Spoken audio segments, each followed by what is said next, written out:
Hey there, YouTube. I'm over at Motorcars Toyota of Cleveland Heights, Ohio, and yeah, most of you remember it's been a while since I've last done a review here. Here's actually something that I wanted to show you all. It's the all-new 2015 Toyota Camry. I have this XSE model to show you all today. Some of you are probably stunned to my choice of reviewing this car, as it's been fairly well known that it's been my arch nemesis. We never really got along too well. So this review will be my attempt at making amends, and put to rest many of the gripes that I've had with the Camry for many years. Now again, I have this XSE model, which is actually an all-new trim level for this year. It's just a slot below the top of the line, which is the XLE. The XSE is a blend of the SE and XLE. Pretty much an XLE with the sporty appearance and the stiffer suspension of the SE, while the XLE rides on the softer suspension that the basic LE comes with. And without the aggressive/sportier appearance that you'll find on the SE, both in the interior and exterior. There's also a choice of two different engines here. The 2.5-liter four-cylinder with 178 horsepower, that's what this has, and there's an optional 3.5-liter V6 with 268 horsepower. Both engines are paired to a 6-speed automatic. There's also the hybrid version, but I'm not going to talk about that. It's in a completely different world. The paint finish to this one is called Pre-Dawn Gray Mica. Very interesting name. To some, it may sound soothing or sexual. If you ever go online to look up all the colors that are offered, it's going to sound like you're reading a list of stage names of professional wrestlers. Almost every color has an interesting name. But I do like how it has this pearly glow to it at certain angles, especially when the sun beams into it. It looks very nice. The Camry was heavily refreshed for the 2015 model year. If you guys compare from last year's model, it's no longer bland and boring. It has a more appealing and aggressive look to it. If there's anything that's carried over from last year's model, it's just the underpinnings, powertrain, and the roof. Now, while the exterior may seem all new, it's really not the case with the interior, though it was slightly refreshed as well, but I'll get to showing you all of that later in the tour. Quick look in front, this particular Camry has the projector headlamps. LED headlamps are an option, but again, this car just doesn't have that. Though it does have LED running lamps. I assume it's those strips on the bumper. Quick look at these machined 18-inch wheels. Works very well with this car, and these wheels do fill up the hole nicely. They don't look tiny nor huge either. The window sticker. Trust me on this, I'm going to fail miserably explaining all of the features that are available on this car, so this is just my fail-safe. This one does have the convenience package, which gives you the smart key, push-button start, auto-dimming rearview mirror with compass, and etc. And also an upgraded Entune premium audio system with navigation, backup camera with rear cross-traffic alerts, blind spot monitor, also a wireless charging system for your phones. And all of this sums up to $30,195. Let me catch my breath. Now look at that smart key I mentioned earlier. It allows you to lock, unlock, pop the trunk, and panic. Let me show you the trunk. Just hold the button down, or pull this lever beside the driver's seat. The trunk has a generous capacity, as you can see. It's very wide, deep, and tall, so you can pack lots of stuff in here, though I'm not a huge fan of these hinges. They're not covered up, so they may very well intrude with objects if you happen to have this trunk packed to the max. Look far back into the trunk, notice that divider right there. This means that the car has 60/40 split fold backrests, which fold down. I'm going to pull on this right knob, which should unlatch the right backrest. Just go into the back seat, and please excuse me for this amazing camera work. I don't know what got into me here, but yeah, the seat will fold down. Ugh, such a view I'm giving y'all. Notice how the backrests are nice and flat. It allows for longer objects to pass through, and further increasing your utility. Lift this cover up, which will expose this hunk of foam. Notice all your tools and other necessities that you may need on the roadside. When you lift off that piece, you'll expose your donut/spare tire. Here's a look at the refreshed interior. At first glance, you won't notice anything different from last year's model, but if you look hard enough, you'll notice subtle differences here and there that almost changes the complete look of the interior, to be honest. It just feels fresher, and it does. The seats are nicely sculpted, and I'm loving the suede inserts and the red stitching. It's very nice. The power seat adjustments are to the side, right here, back and forth. Tilt the front of the seat for more thigh support, and also raise and lower the back side too. The backrest and lumbar support. Materials on the door panel are very good. The top is padded. The side is coated with this suede finish. Armrest is well cushioned. Power windows, window lock, the power mirrors, the door locks, The front windows have an auto up and down function, while the back windows only have an auto down function. Once you go down to the door pocket, it goes back to the plasticky finish, but hey, this isn't a luxury car. Notice that you can hold water bottles in there, so it serves as a cup holder.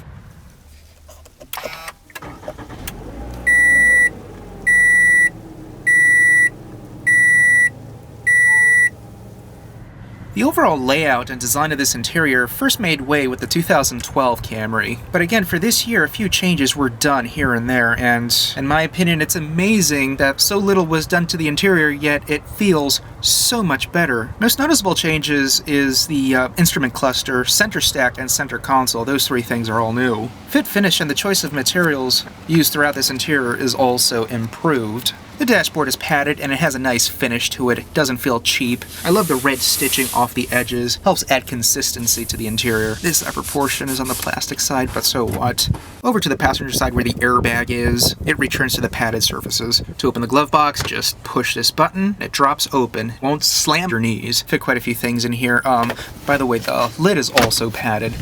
Returning back to these sweet-looking seats, they look nicely sculpted, and you'd think that they're very comfortable, but it's not entirely the case. The backrest is nicely bolstered here on the sides, and that's one of the things that you'll get with this trim level. Now, on the bottom section, while you see these bolstered pieces here, it doesn't translate to your gluteus maximus, or in other words, feels very flat, or at least to me it does. Wish for a little bit more support down there, and thigh support too. Focus on the all-new center stack here for a moment. Fit finish is so much better in comparison to last year's model.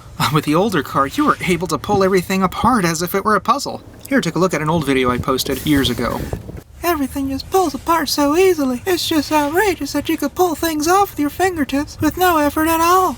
And things don't get better on this side either. Everything just snaps together as if they were Legos. Enough of that. Now, into that cubby which we just opened a moment ago. The USB port and auxiliary. On top, there's a power outlet. And lastly, the wireless cell phone charger that I mentioned earlier. You can place your phone ideally within these borders, and your phone will charge wirelessly in there. Though not all phones are compatible. Close this lid back up. I like the updates that were done to the shifter. When you slide the shifter into S, it will go into manual shift mode, so you can manually choose your gears. You can also do that via the paddle shifters on the steering wheel. I'll show you that in a moment. And I love the addition of this boot here for a sportier touch, as opposed to the 2014, which had this delicate and cheap look to it. Over to the dual cup holders, that center divider is removable. And down here, you have the seat heaters for both the driver and passenger seat. It is adjustable. Just rotate this wheel. Last year's car had this ugly slab that could easily detach with no effort at all. Even a child could take it off and take it to school for show and tell. It's not the case anymore. Everything is tightly fitted. The center console armrest is well cushioned, and it's fairly deep. You can fit a fair amount of things in here. And there's also a power outlet. The armrest is adjustable. Just pull it back and forth. By the way, to open the lid, you just pull on this tab. The Entune infotainment system. Entune is just what Toyota calls it, just like Cadillac with their Q system and Ford with My Ford Touch. The only difference is Entune works well without any hiccups. It's very simple, well thought out, and in my opinion, dummy-proof. This one has the upgraded Entune system. Let me show you the navigation functions. And the map is very clear, crisp, and colorful. Yeah, this isn't working. This isn't a multi-touch display. If you want to navigate around the map, you drag around with just one finger. Don't pinch around like this is a tablet. But yeah, we're in Cleveland Heights. Let's go back to apps, and let me show you the phone. I don't have a phone to pair, so that's a fail. Weather updates. It will show you the temperature of where you are. That's nice, 67 degrees in Shaker Heights. Eco shows you how efficient the car is, how efficient you've been driving, and records a log and your MPGs. Let's go back to apps, and let's go over maintenance. We don't need to go in there.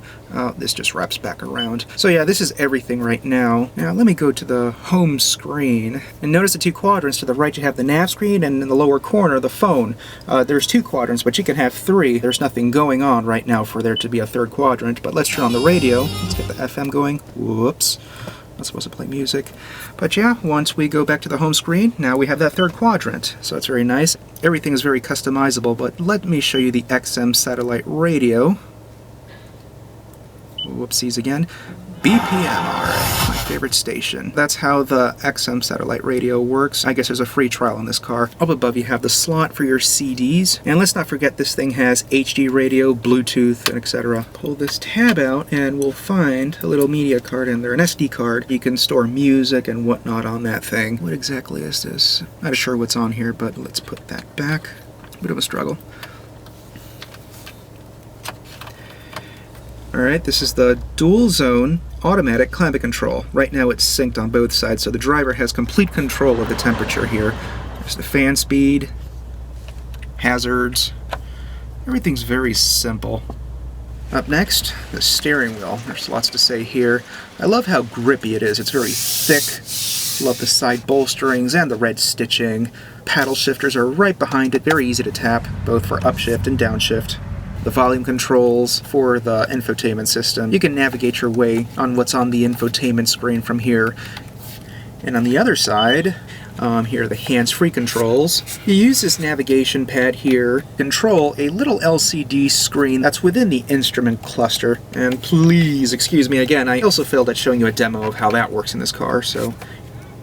How may I help you? You can help remind me things, and be my cameraman to film this review. The steering wheel tilts and telescopes. Just pull on this lever.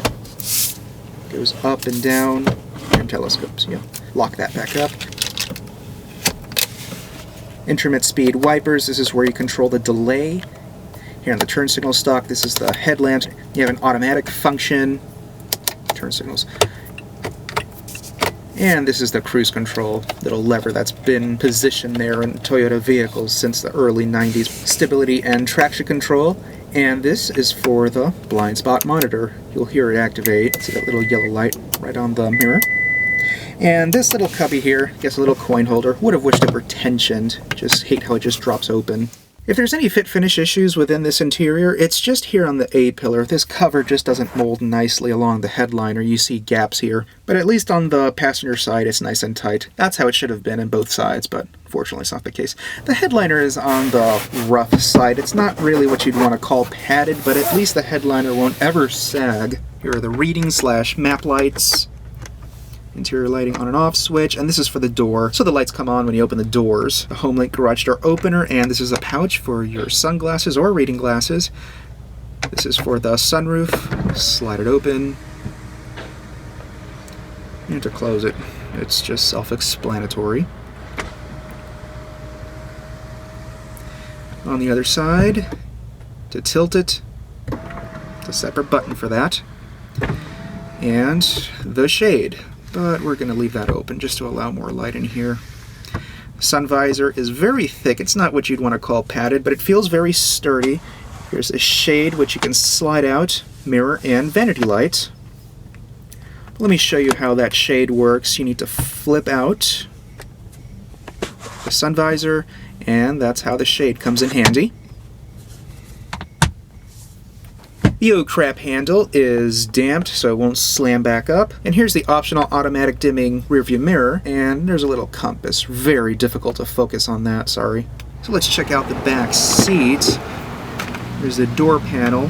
Materials are, for the most part, the same as up front. The only thing is, the top of the door panel isn't padded like it is up front, but at least the armrest remains padded, and you still have those suede inserts on the side. And you can see there's a good amount of legroom here. This is a fairly roomy back seat. The bottom cushion is nicely contoured, has some style to it. Legroom is sufficient. I'm 6'1" and I fit here just fine. Would have wished for a little bit more thigh support. And here's a pass-through for the rear AC behind the center console. And let's pull this armrest out. Yeah, the armrest is very cushiony. The cup holders are in front and won't intrude with elbow comfort, unlike some manufacturers would put it in the middle. The reading lights. That's about it back here.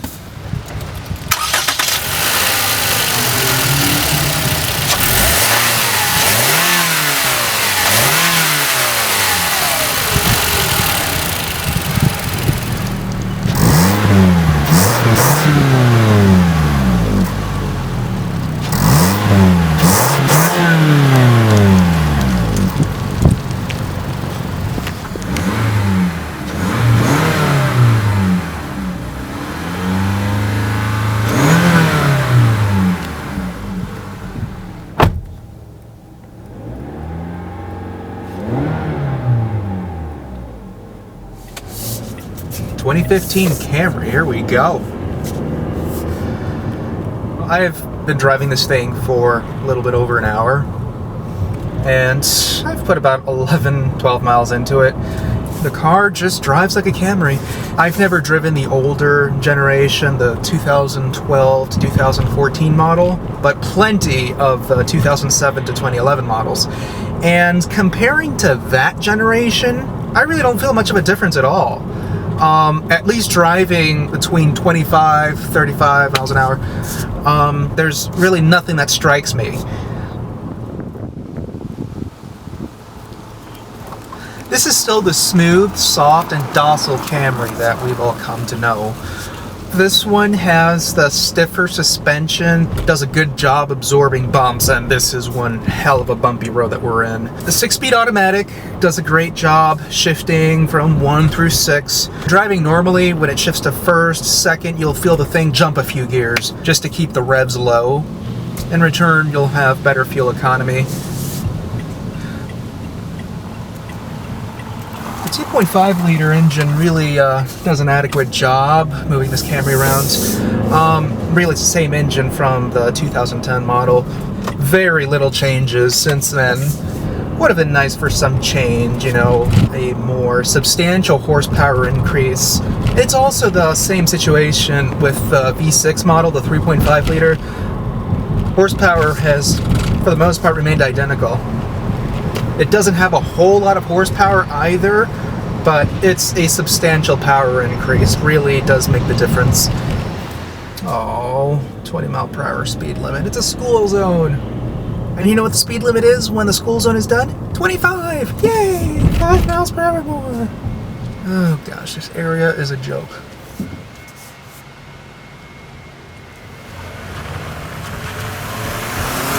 Just floor it. It goes all the way to 6,000 RPM. You know, I will admit the engine does sound a little bit better, more refined than the few dozen 2010 models that I've driven. And let's use the flappy pedals. We're in 5th gear. 4, 3, 2. It won't let me go down to 1. Makes sense too. It would just be murder to drop down to 1st gear at 35 miles an hour. I can still see Toyota using this engine for a few years more as is.